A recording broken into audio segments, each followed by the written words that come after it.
everybody. I'm proud to be joined by my colleagues this morning. Now, as everyone knows, for months now, we Democrats have relentlessly asked to hear from relevant witnesses and review relevant documents in this trial for a very simple reason. This is about truth. And today, the Senate will vote on whether witnesses and documents are allowed in this trial. The importance of this vote is self-evident. Trials have witnesses. Trials have documents. The vote today is about whether the Senate will have a fair trial of the President of the United States. So it's deeply disturbing that on something of such importance to the future of our democracy, a few of my Republican colleagues announced last night they vote against hearing additional evidence. It's clear where the American people stand on the issue. Republican senators who decide to go against the will of the people will have to reckon with it. The result of today's vote is still an open question. But I would note that even in Senator Alexander's statement announcing his opposition to new evidence, he said that it was proven that the President did what he was accused of. He came to the wrong conclusion about hearing evidence in this trial, that's clear. But Senator Alexander, a senior Senate Republican, a retiring member, said out loud that I think most Senate Republicans believe in private. That yes, the President did withhold military assistance to try to get Ukraine to help him in his elections. And yes, the President did interfere with congressional investigations of that misconduct. He said, yes, the President conditioned foreign aid and a White House meeting with an ally at war on the performance of bogus investigations that would help his reelection. Alexander rejected 90% of the argument from the President's counsel that the President did nothing wrong. He acknowledged that the President did something that the founders feared most: the potential corruption of our national elections by a foreign power, solicited by none other than our own President. And to hide that gross misconduct, the White House exhausted every legal trick in the book to prevent Congress from investigating. If my Republican colleagues refuse to even consider witnesses and documents in this trial, this country is headed towards the greatest cover-up since Watergate. If my Republican colleagues refuse to even consider witnesses and documents in the trial, what will the President conclude? We all know he'll conclude he can do it again, and Congress can do nothing about it. He can try to cheat in his election again, something that eats at the roots of our democracy. And one more point, a point I've been making for weeks, but is most relevant today. If my Republican colleagues refuse to consider witnesses and documents in this trial, the President's acquittal will be meaningless because it will be the result of a sham trial. If there are no witnesses, no documents in this trial, there will be a permanent asterisk next to the acquittal of President Trump, written in permanent ink. So, Senate Republicans face a choice today between seeking the truth and covering it up, between a fair trial and a farce, between country and party. No matter what the results of today's vote, I believe the truth will eventually come out. My Republican colleagues should think about that before they vote today. The truth will eventually come out. We could vote to see the truth in this trial, or it could come out in a few weeks or a few months. And on that day, every Republican who voted to hide the truth in an impeachment trial of the President will have to answer for it. Senator Murray.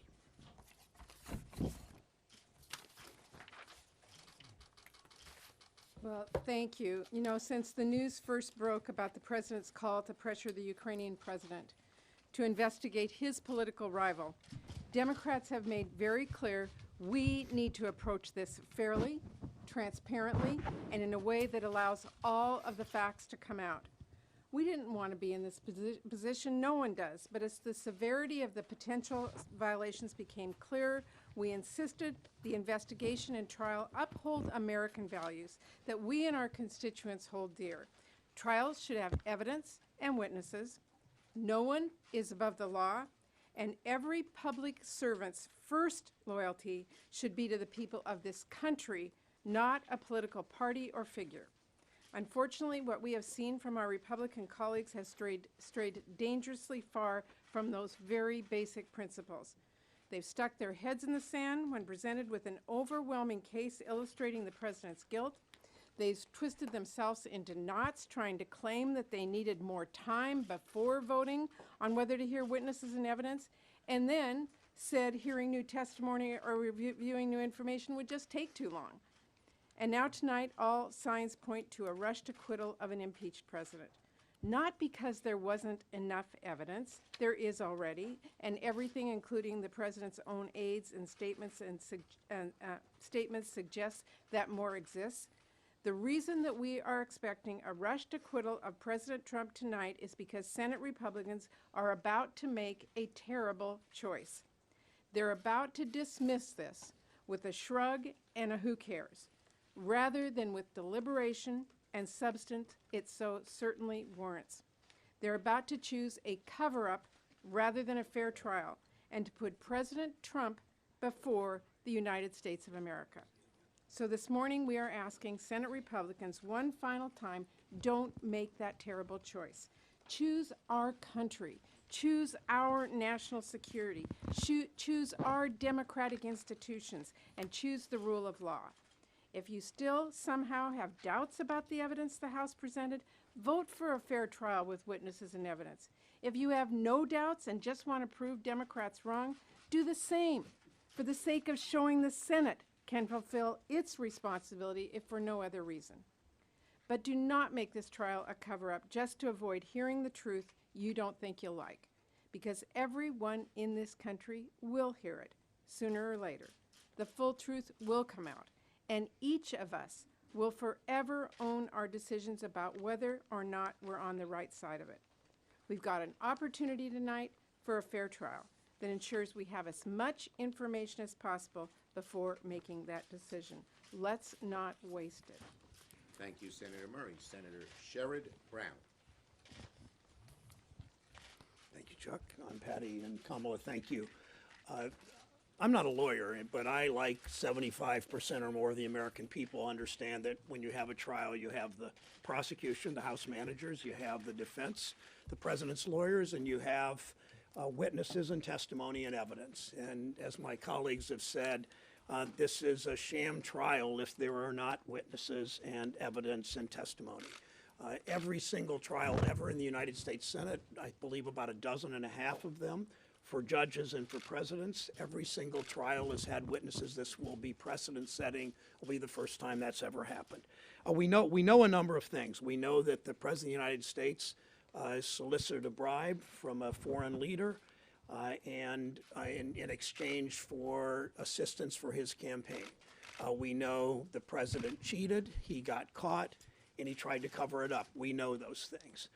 We know that Mitch McConnell announced ahead of time what the verdict was going to be, that he was going to acquit this president.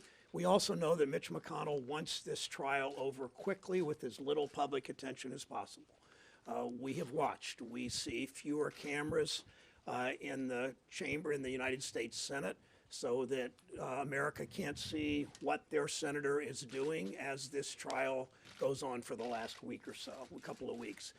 We see it in the number of how reporters, how all of you are restricted from certain areas when my whole career in the Senate, you've been able to roam free and talk to any of us in the halls. Most of us believe in a free press. Most of us know that, all of us know that, at least all the four of us know that you're not an enemy of the people, and most of us stop and talk most of the time to you.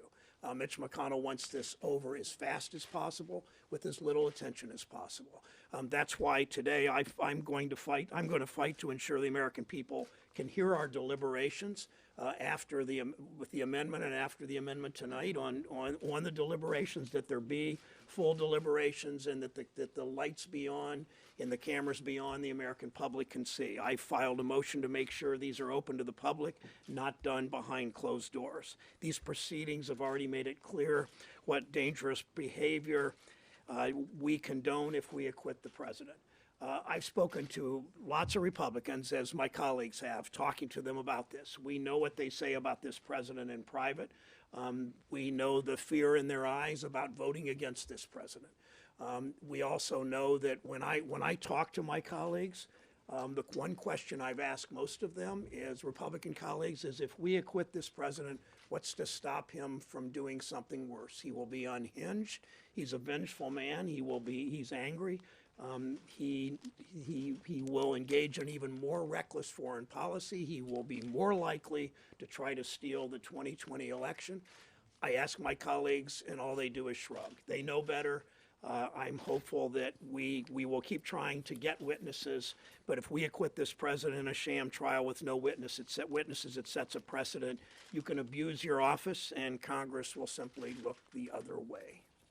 Senator Harris. Senator Brown. Senator Harris. Thank you. Thank you, Leader Schumer, for your leadership. Let's just take this to the end game, and we can take it to the end game based on just a few days ago when we started. They've been trying to rush this thing through.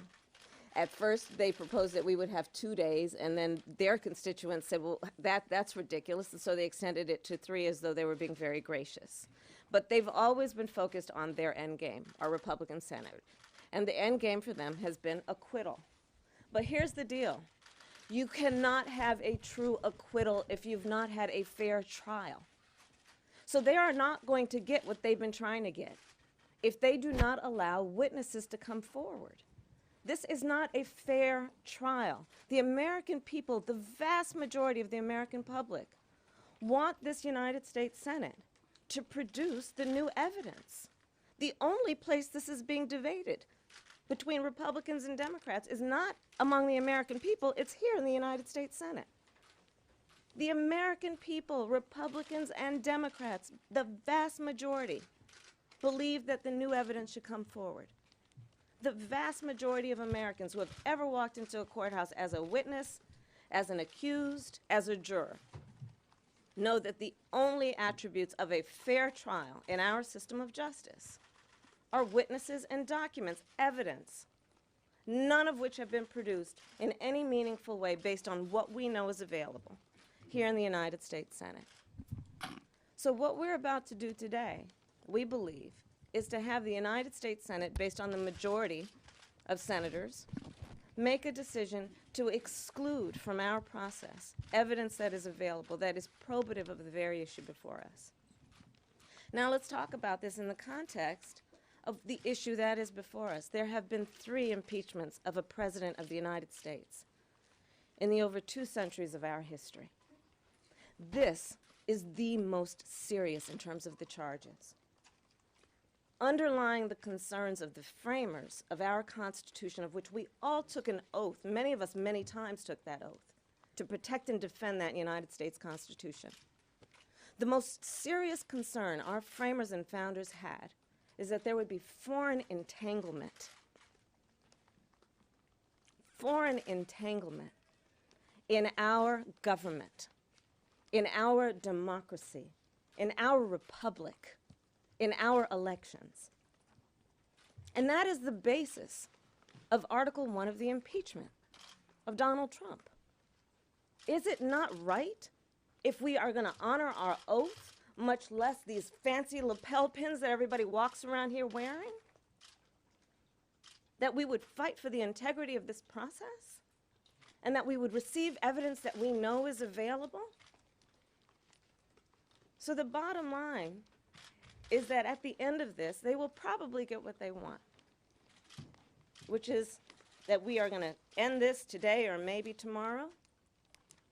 But the evidence that we know is available will not have been presented.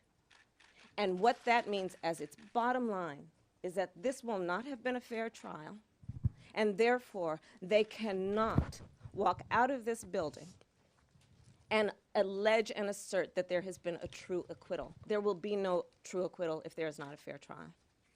Thank you for my colleagues for their 3 great statements. Yes. Do you view it as at least a partial victory that you have a Republican like So, I'll start again. Yep. Do you view it as at least a partial victory that you have a Republican like Lamar Alexander saying you proved it, the president did do something Look. wrong? he should have done the right thing and voted for witnesses and documents. But I believe the vast majority of my Republican colleagues, even though they're fearful of President Trump, believe the president did just what the House managers allege. But the fact that they're now saying that out loud, saying that Well- the House impeachment managers are right and Yes. the president's defense Look, lawyers as I mentioned in my statement, I think that it shows that the House managers were right, and even Lamar Alexander, who's a very loyal Republican, basically rejects over 90% of what the President's counsel said in the Senate chamber. Yes. Senator, Republicans have said that voters should make this decision with an election coming up this year. Why shouldn't voters make this decision? Look, the bottom line is when the president does something so egregious, as my colleagues have said, you don't look the other way. Does that mean you would just do this in a second term? And there's one more point. If this president is interfering in the elections may not have a fair result. The very charge goes to the fairness of our elections. And very few people doubt that he would do it again and again and again. He's already tried several times. Yes, Taylor. What has surprised you looking back over the last several months? Are you surprised by how this has turned out in any way? And Well- with the benefit of hindsight, do you think House Republicans or House Democrats or Senate Democrats should have done anything different? No, I have great faith in Nancy Pelosi and the job that the House Democrats did in the House. I have great faith in the House managers and the job they did. When we look back, I think the thing that we are most gratified about is we knew this was an uphill fight. We knew you need 2/3 to convict. We know that the president is a vindictive, nasty president who goes after anyone who opposes him. And we know that Republicans, even those who might know better, want to go in line with him. The fact that 4 weeks ago, after Mitch McConnell said on Sean Hannity, he's doing just what the president wants, and we have no chance for any kind of negotiation, I wrote a letter to all my colleagues, but sent to Mitch, saying we want these 4 witnesses and these 4 documents. And because of the amazing strength and unity of these people in my caucus, that is ringing, let fairness ring from one coast to the other, all across America. Americans know that Democrats are for a fair trial and witnesses and documents are needed. And they know that Republicans are opposing even that. So we're very gratified about how this has moved forward. It's, we're not in the majority. We have a president who strikes fear in the hearts of Republicans. And yet here we are, and we feel that we have done a very good job. Very good job. Yes, in the corner there. Would you move to amend a motion to proceed to the article? Okay. I am not going to I'm going to talk with my caucus. I do believe this. I believe that the American people should hear what every senator thinks and why they're voting the way they're voting. And we will do what we can to make sure that happens, but I'm not going to get into any details. I have to discuss it with my caucus. Leader Yes, Schumer? yes. Thank you for doing this. So, India, can you explain what's going to happen on the floor if there's a tie and Chief Roberts breaks the tie? My understanding is that the Senate can overrule him. So, what's the point in him having that authority to break the tie? Well, I'm not going to get into that. I just say this. If it's a tie, it'll be up to the Chief Justice. The Chief Justice knows that every trial has witnesses and documents. Leader Schumer? Yes, in the What back would you there. say- Nope, you'll go next. Would you like to see open deliberations and for how long for each senator? Well, again, I'm not going to get into the details. We're going to decide that in the caucus. We always have an inclination to do open, but sometimes open is hard. To open up the caucus if you go into closed session, if you do, it takes 2/3 to open it up. And every side Yes. should What have a would chance you say to to the speak. Democrats that break from the party and vote with Republicans to acquit the president? Is that a reflection on your leadership at all throughout all of this? The bottom line is very simple, as we've said, because of the great unity and strength of our caucus from one end to the other, any acquittal of the president has no value. Okay, last question. Do you think, realistically, had the House managers done or said anything differently, that there was any situation where they could have maybe convinced somebody like? I think the House managers have done a very, very good job. Thank you, everybody. Did you get outmaneuvered by Mr. McConnell? Thank you, Leader Schumer. Senator Brown, can I just ask you about your motions, Senator Brown? We're going to talk more about